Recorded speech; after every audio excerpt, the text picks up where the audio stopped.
Prepare to experience the strongest radio allowable by law. Secrets will be revealed. Myths dispelled. From the studio gym where excuses never apply, it's Superhuman Radio with your host, Carl Lanore.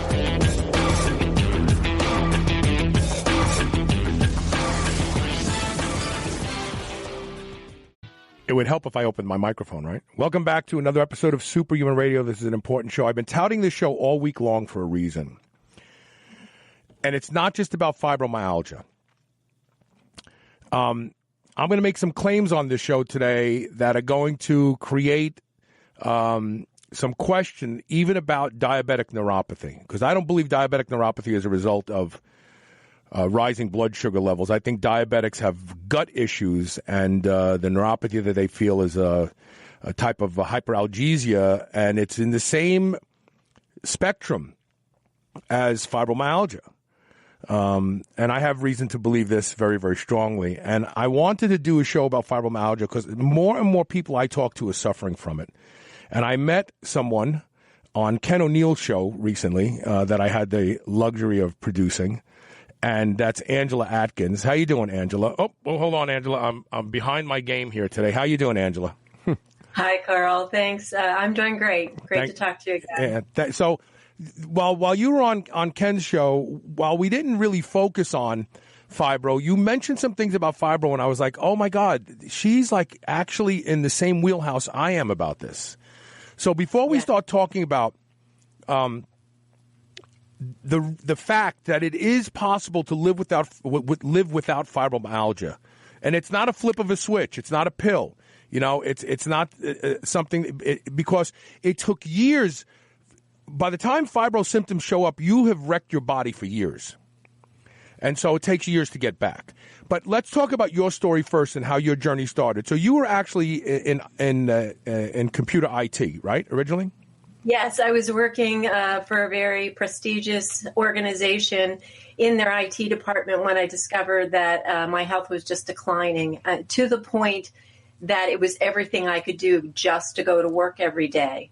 I would drag myself out of bed, go to work. And again, IT can be very stressful, especially if you're working with users, because you have to put on that game face and get out there and solve their problems. And everybody's problems is their most important one.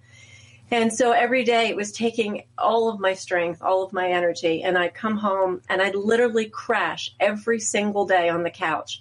My poor husband would just wake me up and say, hey, do you want to eat something? And I'd get up, have something to eat, and then I'd go to bed. And I'd repeat this cycle for about 5 years. It was a cycle that was a mere existence. I really wasn't living. I was just existing. So would you say the early symptoms of fibro are this constantly exhausted feeling? Was that the earliest, or were there other things? Did you sleep disturbances? Anything else change even before that? Oh, there was a multitude of symptoms, but the first one that I recognized was the extreme exhaustion. And a lot of times when people are diagnosed with fibromyalgia, chronic fatigue is also tossed in there. Now, back when I was diagnosed, fibromyalgia was like the catch-all phrase that they used. They didn't know what was wrong with you. You felt this pain and you were tired all the time, and it looked like you had what they call adrenal fatigue. Right. And they just compounded all those things together. So because of that, you get the diagnosis of fibromyalgia. And what they want to do is just put you on medication. Now, at the time, there wasn't the medications that they use now. Now I think the most popular one is like Lyrica that they prescribe for what the about pain. What about low dose naltrexone? Wasn't that a real breakthrough for fibro patients? Not at that time. I mean, No. this is going back 10 or 12 years. Okay. So it really wasn't that. Actually, at the time that I was starting with the diagnosis, not many people really knew what fibromyalgia was. There weren't studies on it. There wasn't a whole lot of information out there. So it was a lot of trying to piece things together for myself. So I would start with one doctor who would say, I really don't know what's wrong with you, but let's get you a checkup because I'm so weak. Maybe it's pulmonary. So I'd go to a pulmonary specialist. And he would say, no, I don't really see this, as your primary function. Maybe you have a weakened heart muscle. We'll send you to a cardiologist. And I do all the specialties for, each one of them. And I just went from doctor to doctor to doctor. And the only thing I wound up with was a handful of prescriptions. Yeah. And so I was taking all this medication on top of feeling so poorly. And I don't think my body could process it because my honest feeling is your body was not meant to process chemicals. It just doesn't know how to do it properly. And they just go out there and it's like a nuclear blast. Whatever that drug is supposed to do, it just blasts it out in your body. And when you're weakened and your immune system is compromised and you're already feeling as bad as you possibly can, putting all that on top of it, I didn't think helped at all. And so it took me quite a few years to go through the discovery process. But in the process, I did realize what was wrong was my nutrition. And it all boiled down to that. So here's an interesting thing that I've noticed. People with fibro, they'll talk about good days and bad days. Mm-hmm. But very rarely do they ask the question, what did I do yesterday that created a bad day today? Because usually that's what happens. You do something on Wednesday. Thursday, you feel terrible. Maybe even Friday, you still feel terrible, depending on the hangover from it. Very few of these people, and men get fibro too, by the way. This is not a uniquely female thing. Many of these people never ask themselves, what did I do yesterday? What did I eat yesterday that could have triggered this? Do you notice that? Well, I do notice that, and I actually ask my clients not to wait till the next day. It should be an immediate thing, because 9 times out of 10, they'll have a reaction to something, either to something they ate, a toxic substance they're exposed to, and toxic can be any number of things. It could be something that they breathe, something they put on their skin. It's how their body reacts to it. If their body doesn't like it, it's toxic to them. Right. And there are levels of toxicity. But I ask them, don't wait until it all falls apart. If something happens and you have some semblance of a reaction, make a note. I ask them to journal it. I ate a specific food and now I feel terrible, or I have a raging headache, or, within 24 hours, some other symptom appeared. So if you wait too long, you lose track of what it is that's causing this reaction that your body is going through. And I think all these reactions are based out of our gut. I mean, if our gut isn't healthy, we're not healthy. Fibro starts in the gut. It is from leaky gut. It's from metabolic endotoxins getting into the bloodstream. And the problem with metabolic endotoxemia is, depending on your predisposition, your weak link tissues, but also the metabolites that are escaping into your bloodstream. So if you're a big grain eater, if you're a big sugar eater, different things get into the bloodstream. Those molecules target different tissue. Thyroid tissue gets attacked from this particular metabolite. The long nerves in the leg get attacked from this particular metabolite, and so on. And so the problem is, we are dealing with metabolic endotoxemia that takes on different symptoms. So everybody's got a different disease. No, they all have the same thing. The way it presents itself in person A and person B is different. But what do you think about that statement? Well, let's just back up a second. If you think about it, if you respect food as providing nourishment to your body, and many people, and I believe, food is medicine. But ultimately, what food is doing is providing information to your cells. So if you give your cells the right information, the food that you're feeding your cells through, ingesting it and digesting it in the gut, if it's good information, your body's going to work and function properly. If it's bad information, meaning you're eating food that is not right for you, then the cells don't know what to do. They misfire. the function is abnormal. And that's what leads, I think, to all these other symptoms. And because each person has their own unique biochemistry, that's why it manifests itself slightly differently in every person. So you don't necessarily see exactly the same thing. You may have a cluster of symptoms that look like the same thing, but ultimately what it is that person's biochemistry is reacting to whatever food provided that information that can't be processed properly, and it comes out in some other form. For me, it came out in pain. For the most dramatic symptom that I remember is I would take a shower and it felt like needles piercing my skin. Mm-hmm.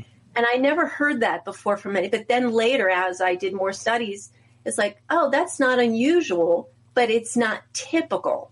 Right. And so when you get people going to a doctor saying, I have this symptom, they don't know what to do with it because it's not documented somewhere. It's not documented that, X number of people will get this particular symptom, therefore the diagnosis is. And so it's very difficult to track down something like fibromyalgia. What really needs to be done is address, okay, what are all the upstream factors here? What have you eaten? What have you been exposed to? I mean, just simple exposure to pesticides can trigger this kind of thing.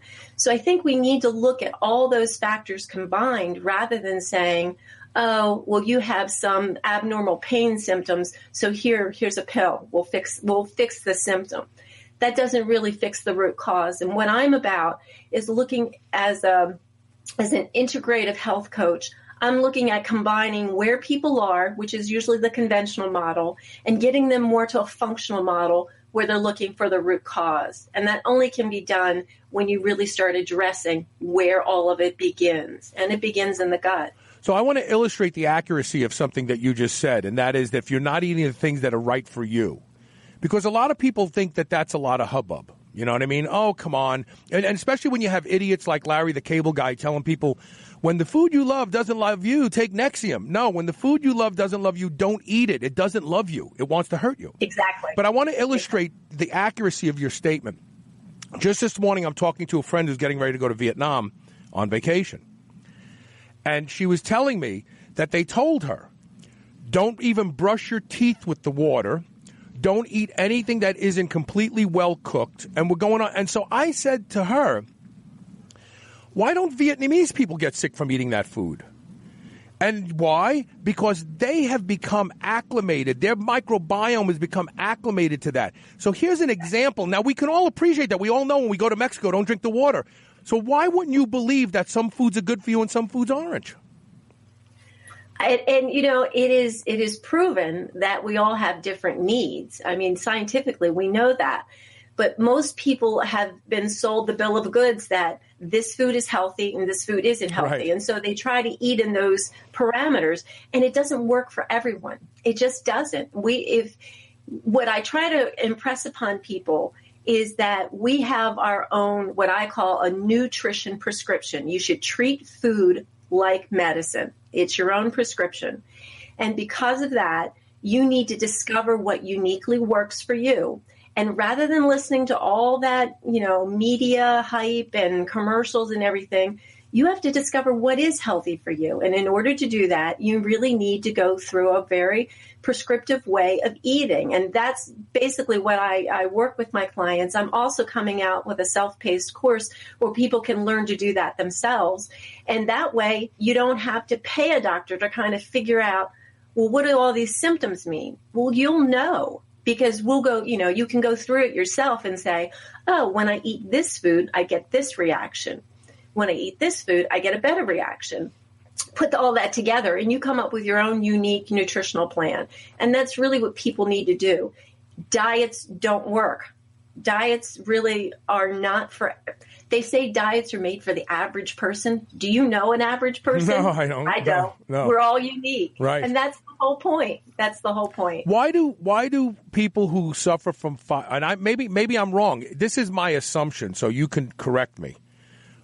It's my impression that people who suffer from fibromyalgia crave sugar. Am I wrong about that? I think many do, and I think many don't know that they do because there are different ways to crave sugar. It's not just that refined white stuff.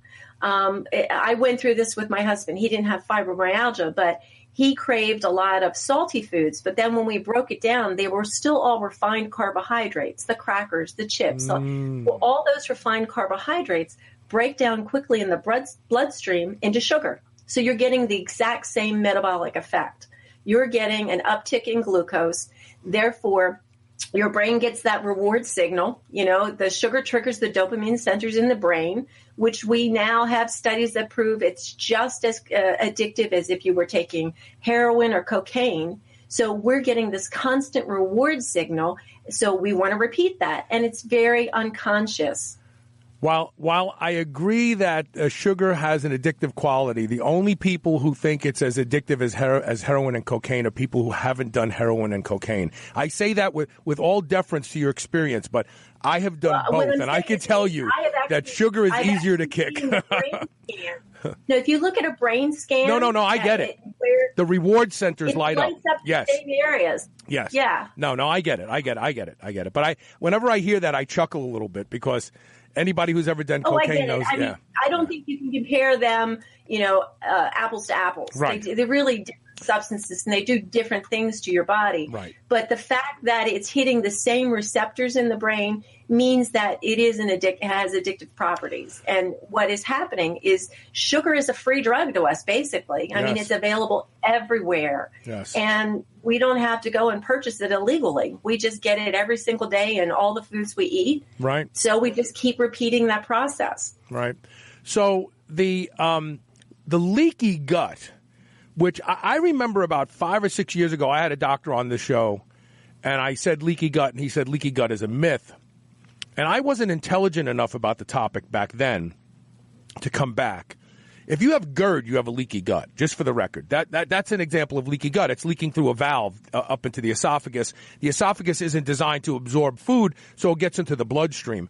But leaky gut really is domino one for the process of developing fibromyalgia years later, is it not? I think it is. I personally think, in my own experience and the experience that I've had with clients who've gone through similar things, is if you're eating food that is not suited for you, like for me, I have celiac disease, and I only discovered that after a long journey to getting to where I am. But that was kind of the light bulb for me that this really was a gut issue. That every time I ate gluten, it was going in and doing a little bit of damage to my small intestine every time. Now, the great thing about the human body is that it is a true miracle that it can repair itself over and over and over again. But how many times can you do it before it really starts to break down on its own? So if you do it for years and years, and most of the standard American diet would be something like getting up and having a bagel in the morning and then damaging that small intestine, because what it's doing, it's going into the gut, and there is a group of cell membranes that are tightly formed together, and they have these what are called villi on them. They're like Think hair. of it like a shag carpet. Yeah. And then they have smaller microvilli on top of that. Well, that's to filter out all those particles of food. So you have very small particles passing through. What happens is when you have something like gluten coming in, it wears down, it scrapes against that shag carpet type thing, and it wears those villi down, and eventually it breaks through that cell membrane so the junctions aren't tight anymore. And so those food particles, not only gluten, but other ones, can pass through into the bloodstream and create a toxic environment. And for me, that came out as celiac disease. And when I had the actual endoscopy to look at it, there was already lesions on my small intestine. So it was a done deal. I knew I had it. Right. And for people like me, it's easy to say, well, I'm never eating gluten again. Well, it's just not that. That's the problem. People think, oh, it's just the one thing. It could possibly be many things. But anything that affects your gut is going to cause a problem somewhere else in the body. Because really, all health really surrounds the gut. Yes. If you have an unhealthy gut, you're going to be unhealthy. Absolutely. You know, the immune system is the gut. And the greatest example of how well the immune system works, that echo will go away in a second, I think, is the fact that we can eat a piece of meat and it doesn't poison us. Our body extracts what it needs and passes out what it doesn't need. And the fact that we can eat food is in fact an example of the immune system at work. When the immune system starts to fail, it's because the gut is failing, as you point out. The barriers to keeping, I had a doctor on recently who said that the gut is not controlled by the brain. It has its own brain. It has its own system of operation and timing, and we talk about gut motility. That none of that is controlled by the brain. It's all controlled by the gut. The gut, while it's inside of us, it's a separate system entirely, and as a result of that, it is actually our operating system. You're a computer person, right? So DOS is your operating system. If DOS doesn't work, none of your software works. Exactly. So your digestive system, your gut, your immune system, that is your operating system. And once that gets fouled up, everything starts to go haywire as a result of it. And what I said at the beginning of the show, I truly believe, because I know people who have neuropathies that don't have diabetes. And I know people who have neuropathies that have diabetes. I don't think the neuropathy is a result of the sugar. I think most diabetics have really, really messed up guts. They've got to. I think that's probably very true. And I think it would be interesting because I think if you resolve the gut issues, which would mean obviously reducing their glucose anyway, because a lot of the gut issues are going to be exacerbated by that you'd see them not only become overall their overall wellness would improve, but I think their diabetic condition can be reversed. I really do believe that. I do too, and I actually I know it's accurate. I want to take a break, and when we come back, I want to go back a little bit and talk about how long it was that you were starting to get symptoms, and then once you started to make the changes necessary, how long before these maladies started to subside. How's that sound? Sounds good. Plug your website before we go into the break. You can find me at yourhealthunbound.com. So if you're listening to the show and you want some guidance, that's where you go. Stay tuned. We'll be right back. Move over, superheroes. This is the Superhuman Channel. Can't stop the beat. I won't stop the beat and go. Welcome back to Superhuman Radio. Today's guest is Angela Atkins, and we're talking about living without fibromyalgia. I have to put this up. This is actually the younger brother of one of my closest friends growing up in New York, Paul Albano. He said that he lost 65 pounds. I know it's not about fibro, but I got to give him props here. His A1C was 11.5. Cholesterol was 250. He was a mess. To date, he's at 200 pounds. His A1C is 6.4. His cholesterol is under 200. He's proof that if you lose weight, you can reverse diabetes. And this is important, too, because just like fibro, the medical orthodoxy likes to make you think that once you've got diabetes, you're stuck with it and you're going to be on meds for the rest of your life. It's just a lie. It's just a lie. That's all it is. Getting back to the whole fibro discussion. So what span of time would you say in years was it that the malaise and chronic fatigue came on before you really hit the wall? Well, because it's insidious and it starts out very slowly and you don't think that you're getting sick necessarily. You just feel kind of run down because you're working hard, you're under a lot of stress. But I noticed my husband is a lot younger than I am. He's 15 years younger. So I try to keep up with him. And we were going to the gym a couple of times a week. And I just noticed I couldn't do it anymore. And he would say, come on, push through, just kind of encouraging me. And there wasn't one more in me. Right. I just couldn't get myself there. So over the course of probably 2 or 3 years, I noticed this decline until I hit the wall where literally there was no more. And I just said, there's no gym, there's no nothing. I just can only do what I have to do. And for me, it was I had to work. If I didn't even have to work, I probably wouldn't even done that either. It was a slow decline. But when you hit bottom, you know it. Your body has no more reserve. And so for me, when I hit bottom, I felt awful. I mean, it didn't feel like I was sick, like I didn't have the flu or I didn't have some, disease that I thought needed to be cured. Right. I felt exhausted all the time. I just didn't feel right. And then when the pain sensation started getting worse, and I'm like, why is everything hurting? I mean, it hurt to get dressed. So, I mean, there were days that getting dressed meant slipping on sweatpants because I couldn't stand, buttoning things up. It's all you can do sometimes just to do the minimum.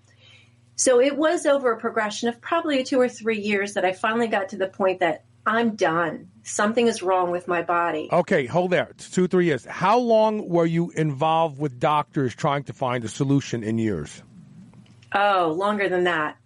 Because during the beginning part, I began questioning, was there something wrong? Just having regular blood tests, and nothing was showing up. Probably towards the end of like 5 years, I had already seen maybe a dozen different doctors, and I was taking about 20 different prescriptions. Oh, gosh. So my body was completely off balance. And that's when I had, and this is what I tell my clients, you have to advocate for yourself. And if you can't do it because you're too ill, then you have to find somebody to advocate for you. And fortunately for me, it was my husband. He was able to work with me. I would say, this is not right. I'm not strong enough to I didn't have the resilience to keep coming back. And he was with me every step of the way. So I was very fortunate. And for people who don't have that, I always say to them, if you're my client, I'm happy to be your advocate. I'm happy to teach you how to advocate for yourself. Because what you ultimately need to do is stand up to a doctor who only understands, and this is not every doctor, and I'm not condemning doctors. Right. I certainly love my doctors, and I respect their years of training. But as far as chronic illness goes, the conventional model doesn't address chronic illness correctly. They look at it from the acute symptoms. Well, it doesn't work. Giving me a pill to kind of temper that symptom doesn't get to the root cause. Right. And it's only until you get to the root cause will you actually get better. Yeah, because you're still living broken. And then Exactly. once you, and by the way, I said this on yesterday's show, and I want to repeat it today. But 300 or 400 years from now, they're going to look back at this period in time, and they're going to look at what the pharmaceutical industry has done to the population today. In the same way we look back at the 1700s when they used to draw and quarter people and set their entrails on fire and drag them through the streets as barbaric. They're going to look at this and they're going to say, my God, what were those people thinking taking all those pills? It's so funny. I just said something very similar to my husband this past week. Like, we are going to be the dark ages of medicine. Yes, we are. Really There's no doubt in my mind about it. And people need to snap out of it. Okay, so once you realized, okay, I got to start working on and finding ways to heal my gut, how long did it take before you started to see symptoms changing? Because it doesn't happen quickly. You got to stay on that road for a while, right? Honest to God, within 6 months, I began to feel different. But see, most people won't wait 6 months. If they don't see they literally, in 2 days, I don't feel any different. I'm going to do something else now. Right. Well, we're used to that pill. Give me that magic pill. Make it happen instantly. And it doesn't happen that way naturally. And we're not meant to do that. You didn't get to the condition you're in a day or two. It did take years. And whether or not you realize it, if whatever condition you develop, no matter what it is, cancer, diabetes, it's been happening for years. You just get that diagnosis yesterday. Right. That doesn't mean it wasn't happening. So for me, and I'm a very tenacious person, I know I've made this commitment to myself. I spend years reading, listening to every lecture I could find, sorting out the fact from the fiction. What is nutrition? What does healthy really mean? And when I finally put it all together, I was very tenacious about it. I said, I am going to do this. I am going to create at the time I called it my optimal nutrition plan. I'm going to figure out what works for me. And I didn't vary from it for a solid year. Every day I journaled exactly what I ate. I made sure if I had reactions, they were noted in my journal. And what was happening is I wasn't exercising. I wasn't even walking because I was so ill at the time. Right. And I lost 55 pounds and got better. Wow. So to me, nutrition is the key. Oh, it always is. The key. Ask any competitive bodybuilder, and he will tell you or she will tell you, what you do in the gym is 10%, and what you do in the kitchen is 90% of your results. Exactly. That's the God's honest truth. Okay, so there are some definite offenders out there I want to touch on. You pointed out grains a second ago. Grains are really hurting our population today, but do you know who Dr. Anthony Samsel is? No, I'm not familiar with him. Dr. Samsel received 1,100 emails between Monsanto and the CDC through the Freedom of Information Act, and has compiled a series of studies now from their data. Mm-hmm. You know, right. And he's been on my show several times. He's about to come back on again because they are actually finding glyphosate in the fluid in discs, in the fingernails of people with scleroderma, in semen. We know about breast milk. They're finding glyphosate everywhere today. It's really, and you know, it's scary to me. This is scary to me because Monsanto may have actually, not forever, but for a considerable period of time, like really kind of destroyed the environment for a while. With glyphosate. Well, I think there's going to be residual effects for a long time coming. Yes, and we don't even know. Our soil is so bad. I mean, it's going to take years to recover. Well, what they're now just starting to examine is the transgenerational epigenetic effects of glyphosate. These studies are being done right now. They're looking at rodents 2 and 3 generations to see what happens to sperm germ cells and so on. But not even that. Let's forget that for a second. Let's forget all of that for just 1 second. Glyphosate is an antimicrobial that works on the shikimate pathway in soil. They don't think humans have the shikimate pathway, but we do. But it's in our microbes in our gut, not in our cells, in our microbes.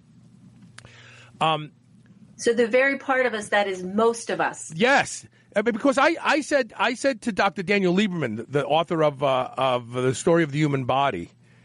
He's a Harvard professor, and he teaches anthropology. I said, you know, the more I read about this, the more I realize that our microbes needed hands to pick food and feet to become ambulatory. So we really serve them. We're serving everything that's living inside of us. And he laughed, and he agreed. Right. So here's the interesting thing. There's a patent that Monsanto has right now on glyphosate and amoxicillin combined together as a combined antibiotic, because what people don't realize is the difference between an antimicrobial and an antibiotic is the dose and the duration. That's all it is. And glyphosate is a known antimicrobial. It says it in the first patent that they ever said that it's an antimicrobial. So when you consume this stuff, it causes a lot of the problems you're talking about with the tight junctions opening up, with the mucosal barrier eroding and allowing the actual tissue to be exposed to the food that's passing through. So, and actually being able to pass through into the bloodstream. Yes, because that's where the fibro starts. When that stuff passes into the bloodstream, the body sees it and goes, wow, what's that foreign agent? Send the immune system to attack it. Exactly. And it just happens to look. Get autoimmune. Yes, that's exactly what's happening. And that molecule just happens to look like your thyroid tissue. So it goes, well, while we're killing this, let's kill the thyroid too. Right. Okay. And most women, especially, I know it happens in men too, but most women, especially if they have fibromyalgia, will most likely have thyroid issues, and many of them will have Hashimoto's, which is also autoimmune. Yes, because now at that point in time, the immune system is attacking everything. It's gone crazy. Absolutely. So what are your thoughts? Things shut down. That's because your body is so busy attacking itself, it doesn't have the reserves to do with what it needs to do. So what are your thoughts on? Should all grains, as a rule, be removed from anybody dealing with fibromyalgia, or are you not even willing to say, no, they've got to figure that out on their own?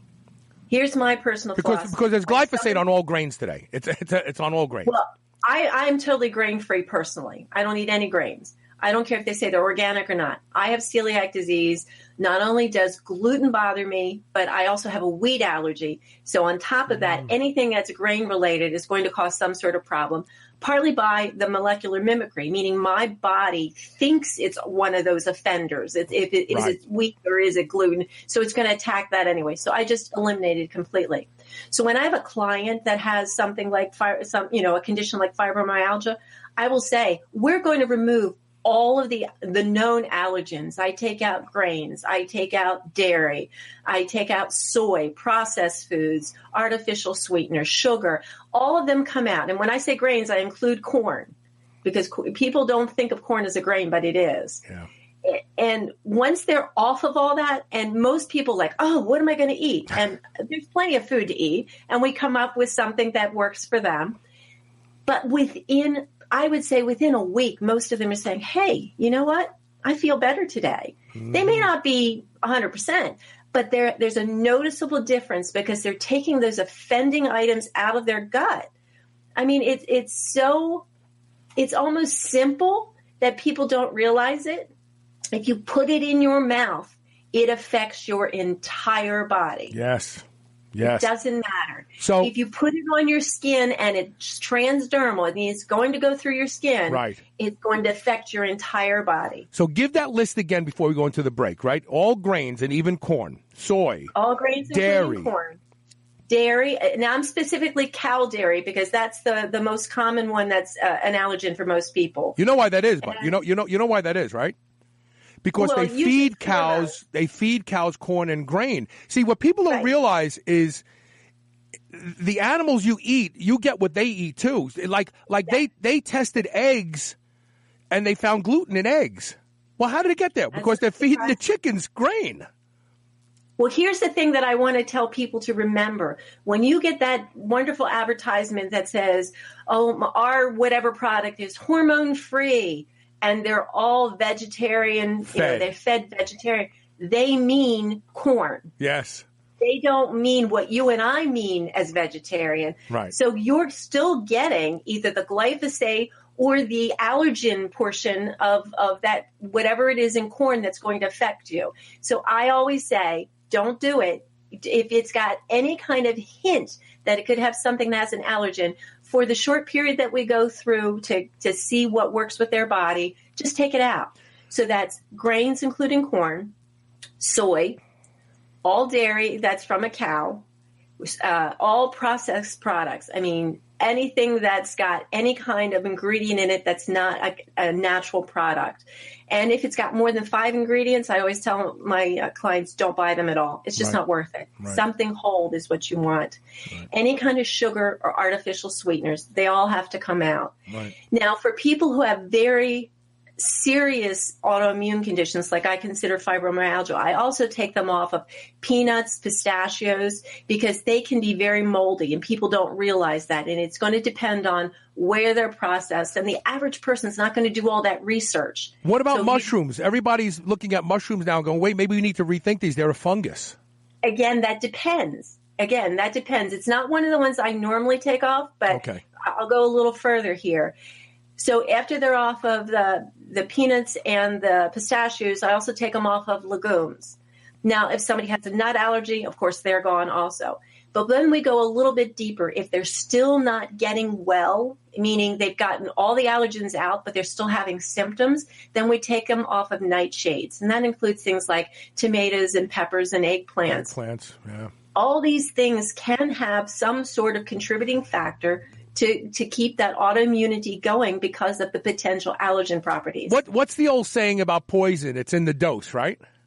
Yes. Right? So people don't realize this, but there's several poisonous nightshades that just have more concentrated the things that nightshades have that they used to use back in the old days to kill people. Well, guess what? Tomatoes are a nightshade. Eggplants are a nightshade. So if you believe that the poison is in the dose, then taking a little just make you sick. It won't kill you. Well, there's also some thought on that. It depends on where you are. If you are really compromised, a little may start causing some harm. What I try to do is get my clients to the other side where they've gotten rid of everything. And as we begin adding back what they can have, we see at what point does it cause a problem, and then you scale back. Some people opt for saying even a little bit is not good for me, so I'm just taking it out.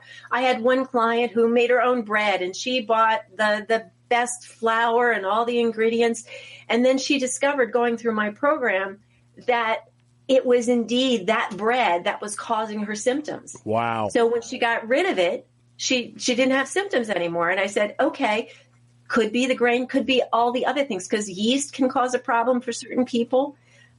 So you really have to go through every single thing. If you are severely compromised, you should be willing to give yourself that time investment to find out what is causing your problem. Get to the root cause. Find the answer. Then you won't question it anymore. Right. And it's so simple to build a healthy diet around the foods that don't compromise you. I want to take a quick commercial break. When we come back, I want to cover two topics. Something that you didn't list that I'm very suspicious of that everybody consumes today. And then the obvious question, a lot of women are going to go, as you point out. I mean, I had this discussion with a guy recently who suffers from fibro-type symptoms. He's got hyperalgesia. I said, it's fibro. And when I told him about, he says, but I love pie. So I want to talk about that what am I going to eat syndrome that people start to think of when we come back. Stay tuned. We'll be right back with more Superhuman Radio.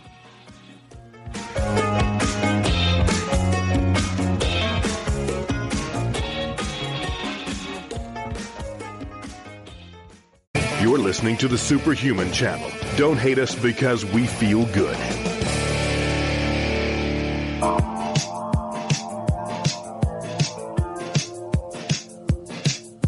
Welcome back to Superhuman Radio. We're talking today with Angela Atkins, and this is a really important topic. Because I'm telling you, folks, there's a lot of people out there who have symptoms that they're not calling fibro, but they're in the same. You know how autism has become a spectrum? Because they're like, well, there's this type and there's this type. Well, there are a lot of issues out there. And it could be fibro, it could be Hashimoto's, it could be Addison's, it could be rheumatoid arthritis. The list goes on and on and on. It could be neuropathies, it could be neuralgias, and they're all the same disease. I should say condition because they're reversible. Yes, they are all conditions that have the ability to be reversed. So I like your thought. I think we should call them an autoimmune spectrum. Yes. Because that's really what they all are. They are attacking the body. Yes. And so in order to reverse that, you need to remove the offenders. And I wanted to, before you go and ask me those two questions, I wanted to say what's the caveat about removing things. Depending on what the client comes presenting with, I also ask them to remove eggs and caffeine. So it's going to depend on the individual. It's not like an all or nothing for everyone. So, I really do personalized coaching. We're going to get to we have a viewer question. We'll get to that in a second. Now that you said that, I want to inject what I wanted to say. Okay. I suspect that coffee is causing a lot of gut problems today. These boutique coffees are not only high in caffeine, which has been shown to have an effect on the vagus nerve's control of digestive motility as well as the esophageal sphincter system. I think a lot of GERD comes from that. Yes. But more importantly, when my mother used to drink coffee, it was a little 3-ounce cup of coffee, and it was clear. You could see right to the bottom of the cup. Today, when you drink a cup of coffee, there's almost topsoil in the bottom of it. And you know what that means? There's stuff that's settling to the bottom that's staying in the cup, but there's stuff that's staying in the coffee that you're drinking. Those little particles have to be irritating the stomach. They have to be. And I'll tell you what, 99% of us drink coffee the way we learned to smoke cigarettes. The first couple times we smoked it was like dying, but we worked hard to overcome it. When you first start drinking coffee, you go, oh, my God, I'm burping, I'm belching, my stomach is burning. But I got to work through it because I want to drink coffee. No, don't drink it. It's the same way with alcohol.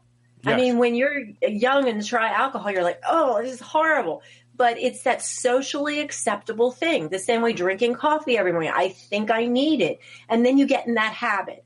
And then your body needs caffeine. And then you go through this process of putting up with symptoms that shouldn't be there simply because you've developed either an addiction to the caffeine or just a dependence, whatever it is. But if it's not serving you, why keep doing it? I don't understand it.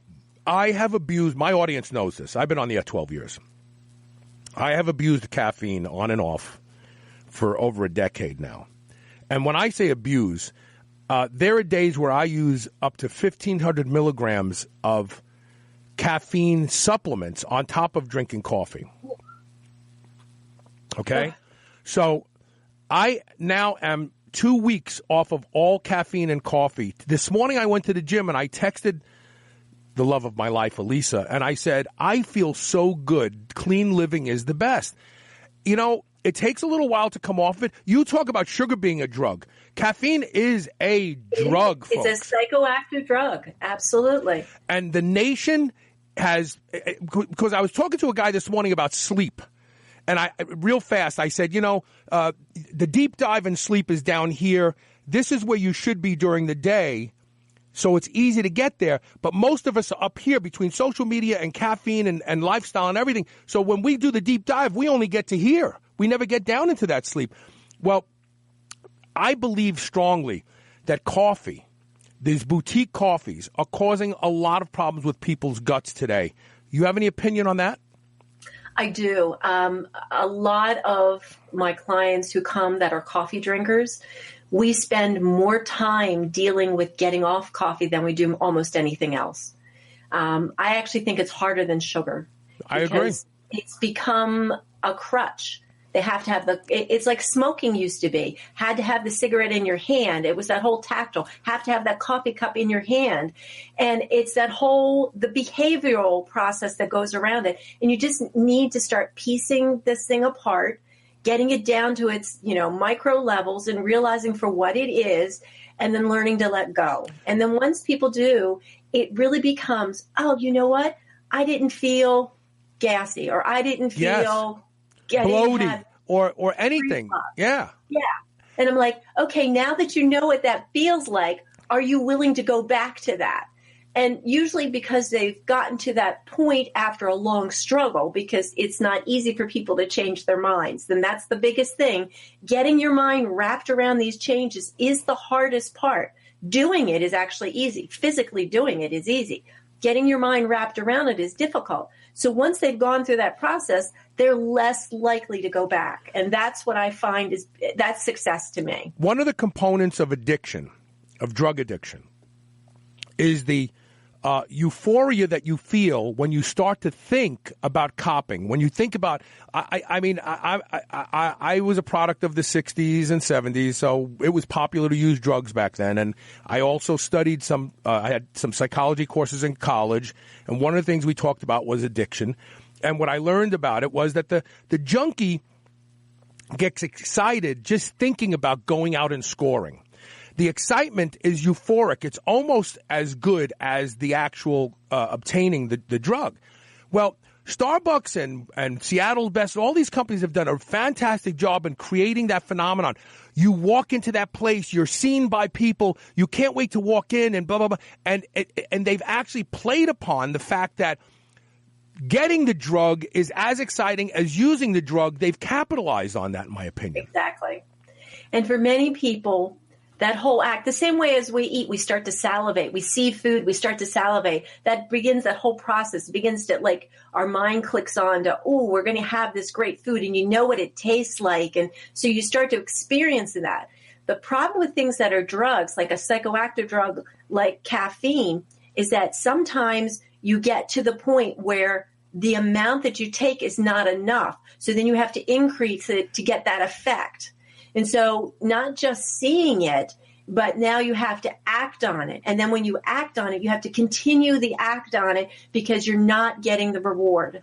So the reward may be diminished now just by seeing it. But yes, I agree. It is just like a junkie. Well, here's a snapshot of the addict mind, because that's me, right? I'm addicted to working out now. So it's a better thing to be addicted to.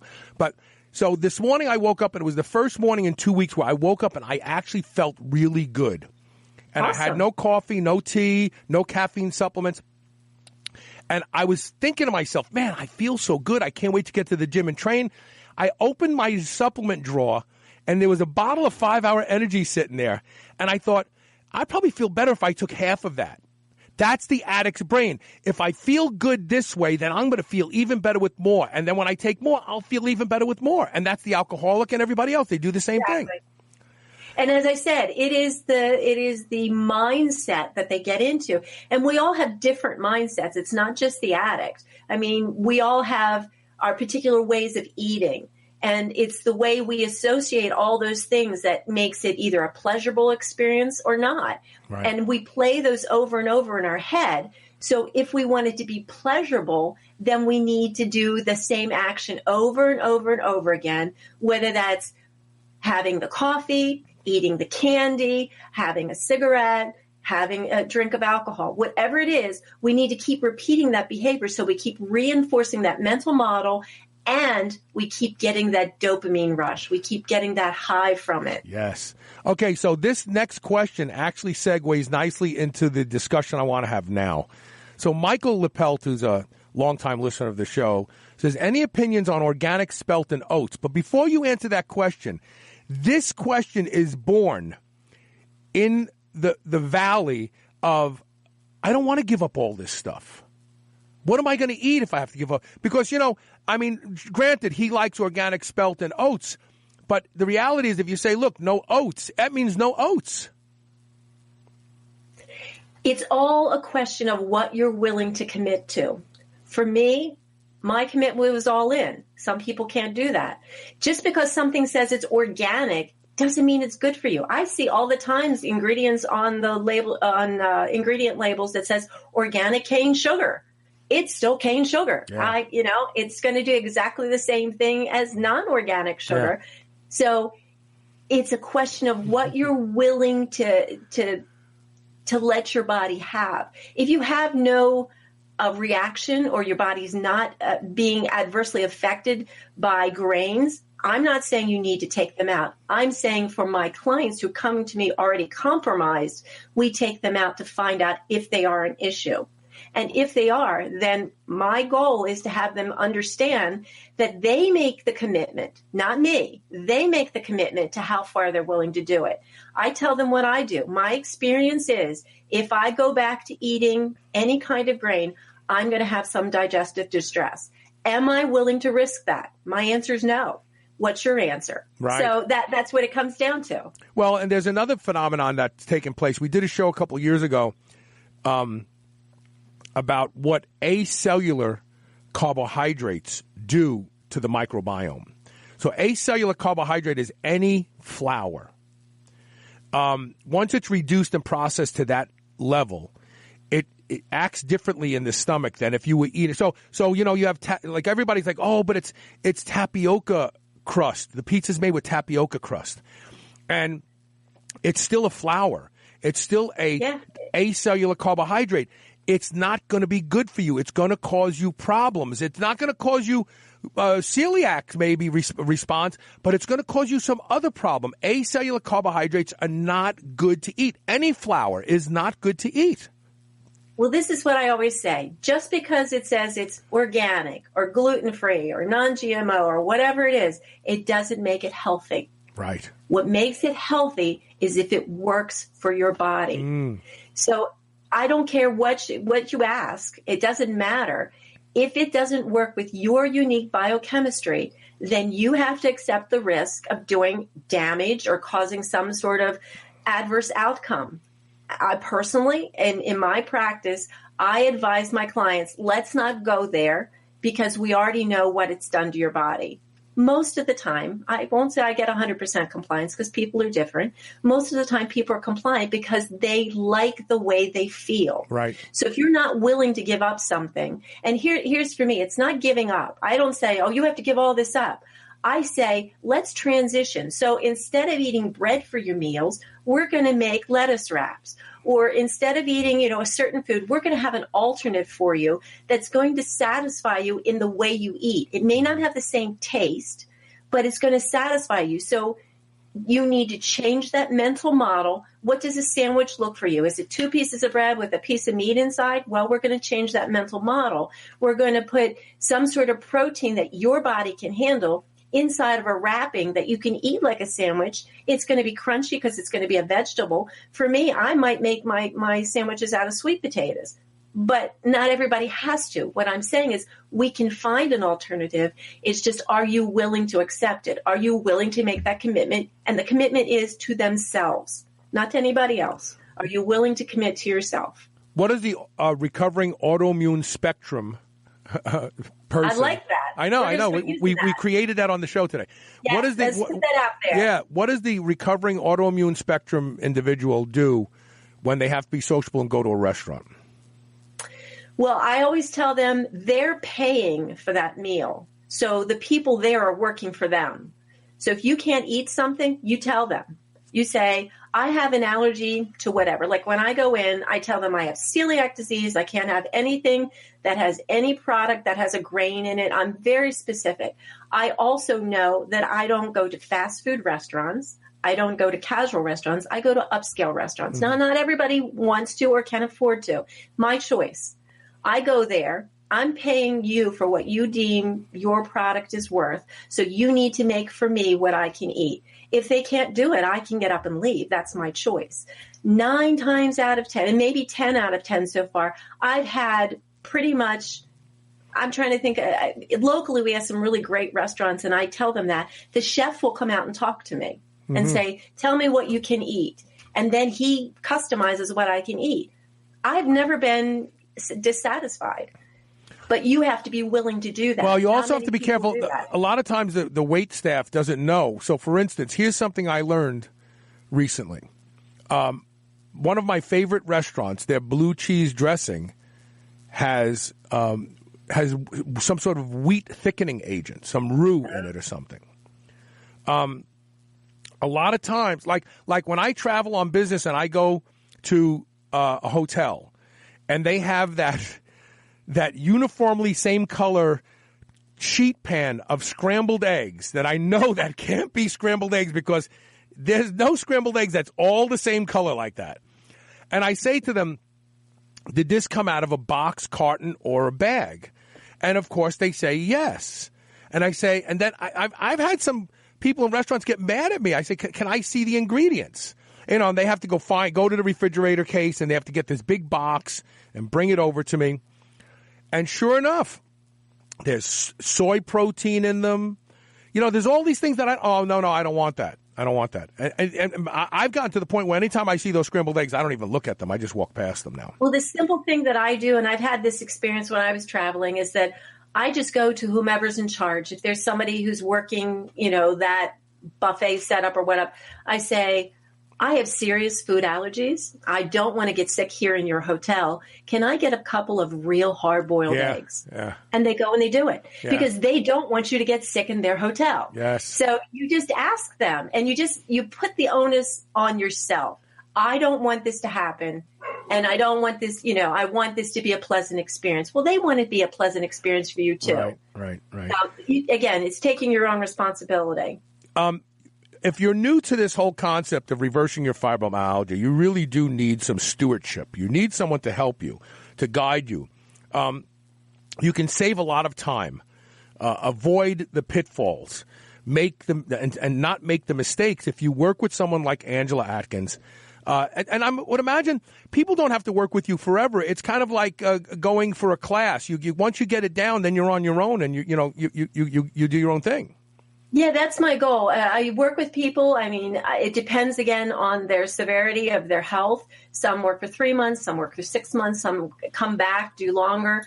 As I said, I'm coming out with a self-paced program in just a short while to do the same thing that I do with them as a private client, that once you discover what it is that works for you, you just build that habit. It's just building muscle memory and building a habit and just making it a lifetime plan. It's not a diet. That's the whole thing. People think, oh, well, I'll just do this while I'm working with you. No, this is a lifetime commitment. Right. You're committing to your health for a lifetime. And we're always evolving. So you have to have that skill. So sometime in the future, if something else happens, you're able to say, oh, okay, I need to revisit this plan because something else changed. Maybe I need a different choice. Maybe I need to make another decision.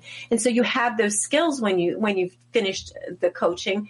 And so you can do it on your own. It becomes your method of taking care of yourself for a lifetime. Plug your website again. I have one last question.